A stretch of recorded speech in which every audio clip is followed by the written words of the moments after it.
Oke, jadi hari ini kita akan membahas satu novel yang berjudul Gadis Minimarket, karya Sayaka Murata, penulis dari Jepang.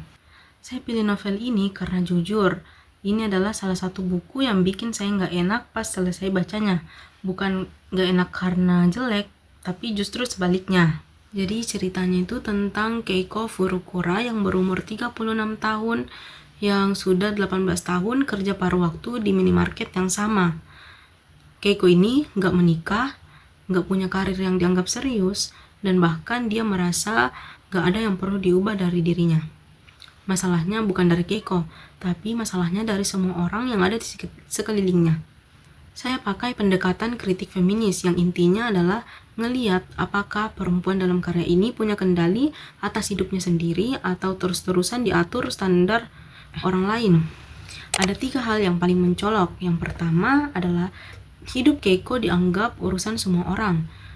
Dari kecil, tiap kali Keiko itu berbuat sesuatu yang gak dianggap wajar atau dianggap aneh, ibunya yang selalu menunduk dan terus meminta maaf. Sampai di halaman 14, Keiko bilang, "Akhirnya aku putuskan untuk sebisa mungkin tidak berbicara saat berada di luar rumah. Aku memilih untuk meniru orang lain dan berhenti mengambil tindakan sendiri." Ini bukan pilihan dari dirinya. Ini adalah cara dia survive di lingkungan sekitarnya. Yang kedua adalah perempuan yang belum nikah dianggap ada yang kurang. Bahkan adiknya sendiri pun bilang pada halaman 43, "Keiko, kondisimu itu sudah berlangsung lama kan? Apa kau baik-baik saja?"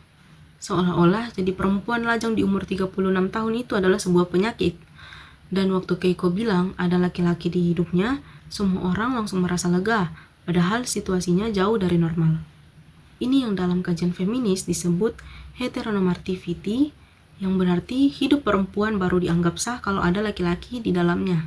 Ketiga, ketimpangan antara Keiko dan Shirahara juga gagal menurut standar masyarakat, tapi dia bisa cabut dan santai begitu saja tanpa tekanan yang sama. Sementara Keiko yang kerja rajin dan gak nyusahin siapapun, terus-terusan didesak untuk berubah. Di halaman 88, Shirahara sendiri bilang, masyarakat tidak memperbolehkan adanya objek asing. Yang ironisnya, dia bilang itu buat ngeluh soal dirinya sendiri. Padahal Keiko itu udah nanggung itu jauh lebih lama dan bahkan jauh lebih dalam. Kita masuk ke kesimpulan. Jadi kesimpulannya adalah Gadis Minimarket itu bukan cuma cerita seorang perempuan aneh yang kerja di minimarket.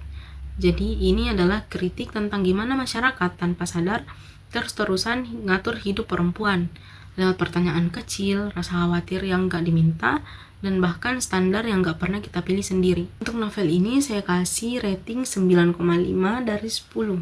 Dikurangin setengah bukan karena novelnya ini kurang, tapi karena butuh waktu lama untuk nyantol di kepala saya. Dan itu tanda bahwa novel ini bagus. Oke, segitu saja dari saya. Makasih semua udah nonton. Arigatou gozaimashita.